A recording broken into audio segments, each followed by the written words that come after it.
Bienvenue dans Bulle de Bonheur, le podcast pour prendre le temps d'être heureux. Je suis Raphaël de Foucault, chercheuse inconditionnelle de Bulle de Bonheur. Je suis heureuse de partager avec vous mes outils, mes recherches et mes expériences de thérapeute pour glisser des bulles de bonheur dans votre quotidien. Ce podcast est propulsé par 2 minutes de bonheur et publié tous les jeudis. Alors, avant de plonger dans cette bulle qui est une interview cette semaine, j'ai accueilli Rayad Salem. Alors, je vous préviens, je l'ai appelé Rayad toute l'interview à l'américaine, donc là où j'ai habité pendant quelques années, alors que ici on dit Riyad. Alors, encore toutes mes excuses Riyad, on en a bien ri après. Et en fait, je voulais aussi vous dire que cet épisode n'existe qu'en audio, et parce que c'est ce qu'a préféré Riyad, donc ou Rayad. Allez, maintenant on est prêt, on y va. Alors, mon invité aujourd'hui, je l'ai rencontré au Salon des Seniors et je me suis dit, ah, voilà quelqu'un qui a compris quelque chose que j'essaye de transmettre depuis des années dans mon podcast, c'est que le bonheur, c'est pas une destination, c'est une posture. Alors, nous voilà en compagnie de Rayad Salem. Bonjour Rayad. Bonjour.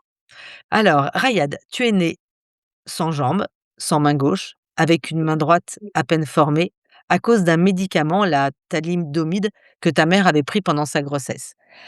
À 18 mois, ton père t'emmène en France pour te soigner et tu vas grandir en centre de rééducation en hôpitaux jusqu'à pratiquement tes 20 ans. Et de cette vie-là, qu'est-ce que tu en as fait? En fait, c'est juste incroyable. C'est 10 participations aux Jeux paralympiques. C'est 3 titres de champion d'Europe de basket en fauteuil roulant. C'est avant ça, même un record du monde en natation. Maintenant, tu es dans l'équipe de rugby et on ne compte plus toutes les coupes que tu peux avoir. Et tu es aussi militant associatif, tu es un entrepreneur social, tu as goûté à la politique. Tu dis même toi-même que tu as 1000 vies. Et ce qui m'intéresse aujourd'hui, c'est pas que le palmarès, c'est surtout l'homme que tu es derrière. Celui qui dit que l'autre est souvent la solution et qu'il faut oser aller vers lui. Donc Rayad, tu t'es construit avec ton handicap et pas malgré ton handicap, et tu as construit une vie rayonnante. Et c'est ça qui me plaît et qui est la philosophie de Bulle de Bonheur. Le bonheur, ce n'est pas une absence d'obstacles, c'est un regard. Alors vraiment, on est très heureux de t'accueillir aujourd'hui, Rayad. Merci. La joie est partagée. Alors, la première question que j'ai envie de te poser, est-ce que il y a un moment précis où tu as choisi d'être heureux, où ça s'est construit sans que tu le décides vraiment? Hem, les 2, mon colonel. Il y a évidemment, il y a une nature, que l'on peut avoir, donc je crois que je suis, d'une nature déjà naturellement joyeuse. Mais c'est vrai que quand on est enfant, on se rend pas compte des choses. Quand on arrive à l'adolescence, ça devient les choses se durcissent, deviennent beaucoup plus compliquées et à un moment, vous savez, on est dans dans ce tourbillon, de questionnement, de savoir à quoi on sert dans ce monde, qu'est-ce que l'on va faire et puis, l'image de soi et la représentation que les gens ont, de la différence et à un moment donné, on se pose la question, à quoi bon vivre, quoi? Et à un moment donné, il y a le choix, c'est: est-ce que je me tire une balle? Et puis comme j'avais une passion, j'ai joué à la baballe et c'est là où j'ai décidé d'être heureux. Je me suis D'accord, dit: «Bon, voilà, il y a pas de c'est on verra ce que la vie m'apporte. Je vais avancer tout doucement dans un truc tout simple qui est juste une petite passion». C'était, le basket et mmh, de là est parti, j'avais déjà, un petit sillon, un petit chemin que j'ai suivi tout doucement et voilà, ça m'a créé des opportunités assez incroyables. Mais ça a été une décision vers les coups de 16 ans et demi, 17 ans. d'accord, une véritable décision et en fait, Voilà. grâce, au basket, en fait, tu as un nouveau chemin qui s'est tracé finalement, Grâce au sport, ouais, grâce au sport. Mmh. absolument. Mmh. D'ailleurs, on parle souvent donc de résilience. Ouais. Qu'est-ce que tu en penses toi de ce mot-là? Écoute, ce mot-là, on m'en a parlé depuis tout petit, mais au début, je comprenais pas le sens et c'est vrai que c'est un mot qui est très fort, qui est très beau et qui porte beaucoup de sens. Le fait de d'un seul coup, faire en sorte qu'une épreuve ne t'écrase pas, mais te transforme, et te donne l'énergie de la dépasser et même d'en faire un allié, quoi, de ces douleurs, de ces obstacles. Alors tout le monde n'y arrive pas, mais c'est vrai que quand on y arrive, heu, bah, c'est quelque chose d'assez beau, quoi. Mmh mh. Mmh. C'est Et une belle acrobatie qu'on fait dans la vie. ouais, une belle acrobatie et du coup, qu'est-ce que cette acrobatie, en fait, elle t'apporte quelque part, comment elle t'anime, en fin de compte? Bah, elle m'anime que, en fait, j'ai compris une chose assez vite et grâce au sport aussi, c'est que si on joue pas la partie, si on joue pas, le match est perdu d'avance. Donc ta vie, si tu relèves pas des défis, bah, tu as déjà perdu d'avance, une partie de ta vie et même à la limite de tes rêves. Donc il y a rien de plus beau que d'essayer. Heu, on dit pas qu'on réussit, mais le fait d'avoir essayé, c'est une partie, une réussite. C'est pas l'aboutissement de ce qu'on imaginait, mais bon, on a déjà construit quelque chose. On a on a placé les fondations de la réussite. Mmh. D'accord, OK, d'accord et du coup, personnellement, cette réussite, cet engagement que tu as eu, à travers le sport, qu'est-ce que ça a généré chez toi? De la fierté, de la joie, de la satisfaction? Qu'est-ce que tu dirais? Alors, c'est pas de la fierté, mais de la satisfaction, oui. Mmh Parce mh. que quand vous avez, moi, j'étais pas du tout un sportif à la base de ma nature, je pense qu'on a tous des natures. Moi, j'étais plutôt un contempla je contemplais les choses, j'étais plutôt un artiste, un rêveur et le sport m'a permis de me mettre en mouvement et une chose très importante, m'a permis aussi d'accepter mon corps et que ce corps différent, ce corps douloureux est devenu un corps d'objectifs, de passion, de défis. Puis, comme on en parlait tout à l'heure, on n'est jamais à l'abri d'une réussite. Il faut tenter donc et ça m'a permis, de pouvoir, découvrir le monde, de sortir de l'hôpital, des centres de rééducation et de sortir au-delà du petit, patelin où on était, bah, découvrir d'autres villes de France, d'autres pays, en Europe et après d'autres pays dans le monde, d'autres continents. Mmh. Donc c'est cette découverte, elle est hyper enrichissante parce que tu t'aperçois que partout dans le monde, on ne gère pas la différence, le handicap, les philosophies ne sont pas du tout les mêmes, les approches non plus et elles sont pas meilleures ou pas ou plus mauvaises qu'une autre, mais elles apportent une autre façon de faire Mmh mh. Mmh. et je me suis beaucoup inspiré de tout ça, quoi. Hein, hein, hein. Oui, donc je trouve ça, hyper intéressant et de cette approche où chez les autres, en fait, c'est pas c'est différent, c'est pas mieux ni moins bien, c'est différent et Exact. heu, qu'est-ce que justement par rapport à ce que tu as pu voir à travers le monde sur ces approches, est-ce que il y a certaines approches qui t'ont un peu, étonné, qui t'ont dit: «Bah, tiens, ça, c'est des chouettes idées, ça m'intéresse»? Oh là là, j'ai vu tellement de choses. Comment je pourrais là, pour avoir des critères assez basiques par rapport en France.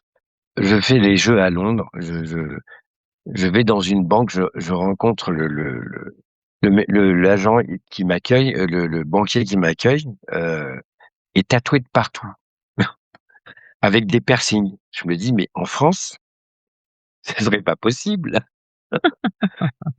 Non, mais un truc tout bête, bon, je me dis: «Ah, le banquier, il est bien, costard cravate, il a pas de tatouage partout, il a pas de piercing sur la tête». Voilà et puis à un moment donné, il me dit donc moi j'étais assez étonné, je lui dis: «Mais c'est on vous autorise, il me dit: «Oui, mais mon directeur», il monte un directeur et c'était un espèce de rasta avec un gros bonnet sur la tête, avec une barbe et je me suis dit: «Mais c'est incroyable» et en Mmh mh. fait, là, ce que j'ai vu, c'est que, par exemple, là-bas, la compétence, elle passe avant toute chose et j'étais assez surpris Mmh. parce que quand même, c'est quand même vachement codifié en Angleterre. Mmh. Mais sur des trucs, sur des principes, bah, il y a pas ces limites de paraître, C'est assez incroyable. C'est tant que les règles sont respectées et que les gens, font les choses bien et qu'ils ont un talent dans un domaine, voilà. Et là-bas, il y avait un ministre, je crois le ministre de la Finance était aveugle. Je me dis: «Mais en France, on verra jamais ça». Mmh mh. Mmh. Ah ouais, mais tu vois, moi qui habitais au Québec, c'est exactement, comme ça que les gens vivent aussi et c'est vraiment la compétence de la personne qui est avant tout recherchée, versus, le reste, quoi. Ouais. Donc non, non, ça c'est, hyper intéressant et puis ce que je trouve que ce que tu nous partages aussi, c'est que le fait d'avoir bougé, d'avoir voyagé, d'avoir découvert, d'être sorti dans un monde dans le monde du sport, finalement, est-ce que ça t'a fait sortir du monde, entre guillemets, du handicap? Enfin, comme tu disais, du monde de la des rééducations et des hôpitaux? Bah, déjà du monde du soin, ouais, ça m'a fait sortir, du monde, médical. Après, quand, le monde du handicap, il est tellement vaste, il y a c'est tellement grand. Je veux dire, j'ai quand même voyagé dans le monde du handicap parce que j'étais sportif paralympique.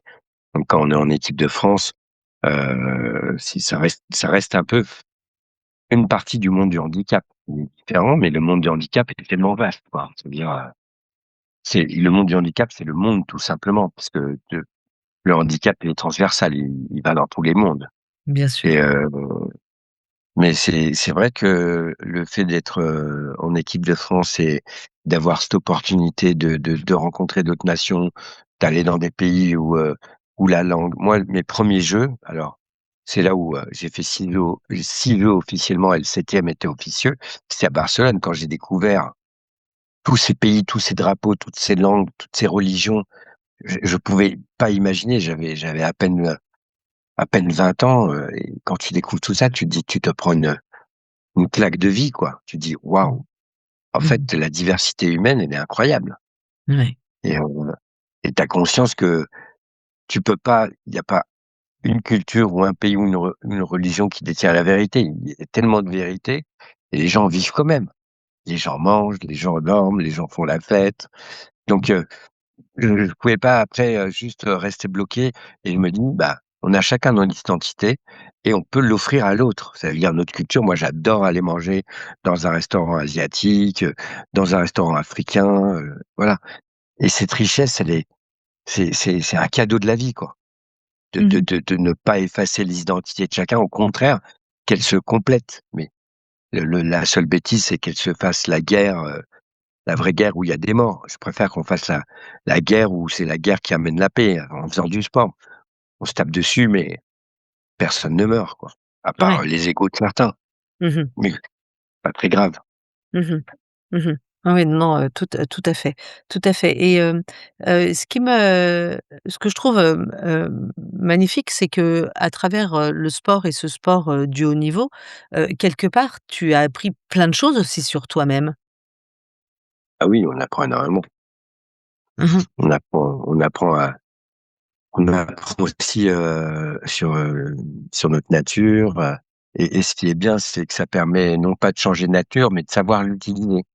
C'est-à-dire que si on est un peu violent, et ben, voilà, cette violence, elle a du sens quand tu la pacifies, tu la mets dans le sport et que tu te donnes à fond pour ton pays, pour la cause, de pourquoi tu joues. Mmh mh. Et ça te permet, voilà, d'être philosophe, de comprendre des choses qui, quand tu restes, dans un petit, dans une petite sphère, ben, tu t'aperçois qu'au fait, ton esprit, il est pas oxygéné par la différence et en général, bah, après ça sent l'enfermer, quoi. C'est quelque chose dont tu as besoin d'ouvrir ton esprit pour éviter que que que que la vie dedans soit renouvelée. Sinon c'est assez morbide. Mmh mh. Mmh mh et je voulais te demander aussi, par rapport, aux jeux, à ces jeux collectifs auxquels tu joues, que ça soit le basket, maintenant, le rugby, hem, qu'est-ce que tu trouves que le collectif apporte? Et en fait, on se rend pas compte, mais même soi-disant dans le sport individuel, c'est un sport collectif. Mais c'est un collectif d'une autre, il y D'une autre a, nature? bah, oui, parce que dans le collectif, il y a avant le match sur le terrain et ce collectif, il est très, très important, il est fondamental. Les l'entraînement que tu as, les soignants que tu as, tout l'encadrement, le management que tu as, ton coach et tout. Ça veut dire qu'en réalité, avant de faire le match, il y a on va dire que tu as 50-50. Il faut que tu t'entraînes aussi un peu, entre guillemets, «tout seul», mais avec une autre équipe qui est pas forcément celle qui est sur le terrain, qui est autour du terrain. Mmh. Et donc il y a pour moi, le sport, c'est toujours un sport collectif. Mais après, il y a un état d'esprit qui fait que, bon, quand tu joues dans le collectif, là, que quand tu es sur le terrain et que tu commences à jouer ensemble, il y a tout un système qu'il faut tenir en compte, quoi. Parce que l'autre est en même temps le problème, mais en même temps la solution. Et il faut aller chercher la solution chez l'autre, parce qu'au fait, pour avoir cette attitude, bah, lui aussi cherchera la solution en toi. Que sinon, c'est tellement facile de trouver le problème et après, tu fais pas la bonne passe au bon moment parce que t'es pas bien ou que tu t'entends pas ou quoi que ce soit. Ça, c'est une bêtise. Donc le collectif, c'est quelque chose de vivant qui est toujours en mouvement et qu'il faut travailler. Et il faut rappeler, il faut refaire ses un peu comme dans la musique, faut faire ses gammes, quoi. Faut Faut faire faut ses gammes, faut rappeler d'accord. ouais, faut faire ses fondamentaux parce que tu pourrais avoir tendance à même dans un sport collectif, à avoir une attitude individuelle. Et en Mmh. fait, le sport collectif, il te ramène à ce que tu peux gagner mais avec l'autre. Mmh Car, mh. tout seul, si on te fait pas la passe, tu peux pas marquer l'essai. Si, tu pas le bon bloc, tu peux pas te positionner. Bon bref, c'est tellement de choses que où l'autre dépend de ton point, de ta réussite et vice versa. Donc, voilà. C'est ça qui est beau, l'inter, c'est une interdépendance saine dans le sport co. Dans le sport co. Mmh mh. Mmh. Ouais. Et dis-moi, quel effet ça fait d'avoir une médaille d'or autour du cou et d'entendre l'hymne de son pays? Ah, c'est c'est très particulier. C'est à l'intérieur du corps, il y a une joie, il y a comme une joie et comme une envie de pleurer. Il y a 2 choses en même temps qui se mélangent, tu vois? Il y a quelque chose, qui te serre la gorge, mais quelque chose aussi dans le ventre aussi qui te donne envie de crier. C'est assez étrange comme sensation, mais c'est super beau, quoi. Ah bah, ça Et c'est m'étonne peut-être pas. pour ça que je suis peut-être un peu addict au sport parce que j'ai envie de revivre ces moments-là. C'est, ouais, c'est assez particulier. Ouais. Tu C'est pourrais tu les pourrais mots. dire tu pourrais dire que ça fait partie des plus beaux moments de ta vie? Alors, je dirais pas que c'est les plus beaux moments de ma vie, c'est des moments très intenses. Mmh mh. Les plus beaux moments de ma vie, c'est des choses, tu vois, c'est quand c'est quand tu réussis des trucs, quand tu as ton gamin qui vient sur terre, c'est des moments, les plus beaux moments de ta vie, quoi. Mais, c'est pas ça fait partie des moments, intenses de la vie, mais, Alors alors peut-être que pour d'autres, oui, d'avoir, un titre, c'est le plus beau moment de ma vie, mais pour moi, je sais que ça reste un jeu, que c'est pas ce qui change le monde, quoi, tu vois? Mmh mh. Et il y a des Mmh. moments de ma vie où j'ai eu l'impression d'avoir créé des choses, d'avoir permis des choses et ça, je me dis, tu vois, ça a mis une joie profonde, une joie plus intérieure que qui s'exprime à l'extérieur, quoi. Mmh mh. Mmh. Et ça, c'est vraiment des beaux moments des plus Mmh beaux mh. moments de ma vie, c'est plus là-dessus. D'accord, OK, d'accord, et alors est-ce que tu pourrais nous raconter les petites ou les grandes choses que tu as faites justement pour essayer d'œuvrer et changer le monde? Ouh! Waouh! Waouh! C'est un waouh! C'est un Bah, challenge déjà, ça, par hein? exemple ouais, c'est un challenge. Bah bah, oui, parce qu'au fait, même le entre guillemets, le fameux mot, «changer le monde», c'est un sport collectif. Mmh. C'est-à-dire, on peut initier une idée, on peut initier quelque chose, mais en réalité, comme disait, John Lennon, «Un rêve seul est un rêve à plusieurs est une réalité» et cette réalité, elle se construit, en équipe. Mais le plus dur, c'est de trouver les gens qui vont avoir le même rêve et voilà, mon rêve, j'ai l'impression là aujourd'hui, je peux pas dire que j'ai réussi. J'ai l'impression, que notre société, elle a échoué, qu'elle est en train d'échouer par rapport aux différences et aux choses comme ça, où les gens reviennent sur des visions très archaïques, du petit territoire. J'ai l'impression qu'on garde encore un truc du monde animal qu'on détruit et qu'on rejette alors que quelque part, c'est cette espèce de posséder un morceau de terre, de pisser partout pour dire: «C'est à moi». Ça, c'est un peu embêtant parce qu'en fait, on est que de passage sur cette terre. Mmh. Alors que si on laissait la circulation librement, il y aurait pas de stagnation. Mmh mh. Vous savez, le cœur, il a un AVC quand il y a un caillou qui se forme et que le sang passe plus. Quand les choses ne passent plus, elles sont plus fluides et ben, ça crée la maladie et ça crée la mort Mmh. et moi, je vois comme ça alors que je me disais en l'an 2000 quand j'étais gamin, «Waouh, on va pouvoir parler avec tout le monde, on parlera la même langue, on se comprendra» et en fait, je m'aperçois que toutes les technologies qu'on a mis en place, elles n'ont fait que séparer et mettre des murs qui sont peut-être plus des murs physiques, mais des murs philosophiques, idéologiques, dogmatiques et ça m'attriste et c'est pour ça qu'aujourd'hui, j'ai un petit peu du mal parce que même en faisant les choses, en montant des associations, en montant des boîtes, on se dit: «Bon, ben, au final, on n'a pas vraiment réussi, quoi. Les méchants, ils ont réussi». Mmh mh. Et à côté de ça, on sait jamais ce qui se passe par, les petits fleuves font les grandes rivières. Souvent, Oui, c'est un peut-être. petit pas après l'autre, avec des petites prises de conscience dans des petits groupes, qui font que les choses, elles peuvent bouger au bout d'un moment et un pas Ah après mais l'autre, en fait. Mmh c'est mh. sûr. En fait, ce qu'il faut, c'est que jusqu'à la fin, jusqu'au dernier souffle de continuer à œuvrer, quoi. Après, on verra peut-être que quand je serai plus là, il y aura peut-être des choses qui se sont déclenchées, mais est-ce qu'on aura de la fierté à ce moment-là? C'est pas moi qui aurai la fierté, parce que je serai plus là. Peut-être qu'il y en aura d'autres qui auront une fierté ou, qui auront pris la relève, mais voilà. Mmh mh. La vie, elle est tellement courte, je me dis: «Quelle absurdité» quand je pense qu'on est l'espèce, entre guillemets, soi-disant «la plus intelligente» et que cette intelligence, on l'utilise à détruire, à tuer. Je me dis: Quelle absurdité». Mmh mh.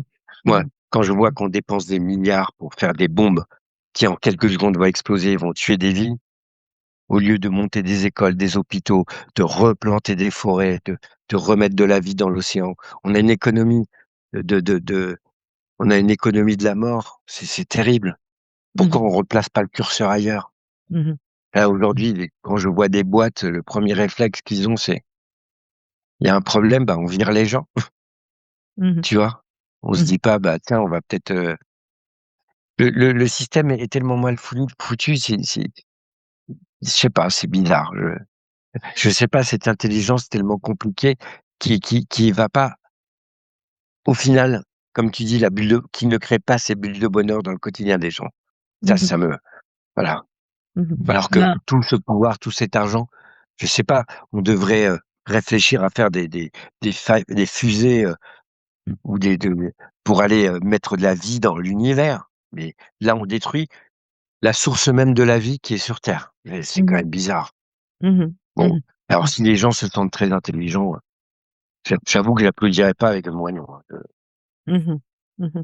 Mais, bah, on est vraiment très loin, de ce que tu expliquais tout à l'heure sur le rôle du collectif, en fait, où chacun est un maillon indispensable pour la réussite et qu'à partir du moment où on commence à raisonner en individualiste ou de manière individuelle et ben, c'est là où on crée les AVC comme tu le dis, hein.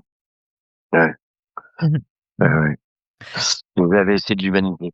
Oui. Mais tu sais, je sais qu'il y a beaucoup de mouvements qui se battent, donc j'ai envie de leur donner de l'amour et de la force en disant: «Bah, réunissez-vous, faites des choses. Faites attention parce que je m'aperçois que tous les mouvements humanistes, ils ont un grand problème qui est une maladie, c'est l'égologie et que souvent ils ne vont pas au bout parce que les égos, arrivent à dépasser l'objectif et le pourquoi du projet et j'alerte là-dessus, quoi. Mmh mh. C'est vraiment, faites en Mmh. sorte bah, que l'ego soit au service du projet et vous verrez que le projet servira votre ego, naturellement. Mais faites pas l'inverse, ne vous servez pas du projet, Ben, pour ça, vous. je suis Ouais. tellement d'accord avec toi. Tellement, tellement d'accord et ça, on le voit tous les jours. On va passer à la Malheureusement. oui, malheureusement. On va passer à la dernière partie là de notre interview, donc nos petites questions qui sont, à chaque fois posées, à bulle de bonheur. Est-ce que tu pourrais nous dire tes 3 synonymes de bonheur, Rayad? Mais 3 synonymes de bonheur, Ouais. en fait, c'est tellement simple. c'est de pouvoir manger, de pouvoir, être en bonne santé et de pouvoir sourire à la vie. OK, magnifique, magnifique. Et du coup, si tu avais un petit, conseil de 2 minutes pour nos auditeurs pour qu'ils soient plus heureux, qu'est-ce que tu leur proposerais? Ouh là! Qu'est-ce que je proposerais? Je proposerais de dire juste, un truc simple, c'est que la vie, elle est faite d'un tas d'emmerdes et vous pouvez pas y échapper. Donc, apprenez d'être jardinier de votre vie et créez, faites du terreau, faites de l'engrais avec toutes ces merdes et faites pousser vos jolies fleurs, vos jolies plantes ou même votre forêt si vous avez les moyens. Mmh mh. Mmh. Ah magnifique. Bon, on est bien dans la philosophie de bulle de bonheur, hein. Le bonheur, on n'est pas dans un monde de bisounours, on a, effectivement des choses, plus compliquées, mais c'est la manière de les regarder. Hem et Et les appréhender surtout. Ouais, absolument, absolument. Hem d j'avais en terminer, on a toujours une petite tradition à Bulle de Bonheur, c'est que c'est la petite mousse. La petite mousse, c'est une citation inspirante et du coup, en faisant mes petites recherches, là, en préparant notre interview, enfin, j'ai un petit peu regardé et écouté ce que tu faisais et il y a une phrase que j'ai repérée qui m'a beaucoup plu et qui dit: «Je reste nostalgique du futur» et j'aime beaucoup cette phrase parce que, on peut déjà, être presque ému par ce qu'on n'a pas encore vécu et c'est peut-être ça, en fait, l'espérance, non? Bah, ouais, tu sais, par exemple, ce que je te disais tout à l'heure, c'est moi j'imaginais que quand on serait en l'an 2000, on aurait apaisé et puis, nos démons intérieurs, on les aurait, entre guillemets, «domptés»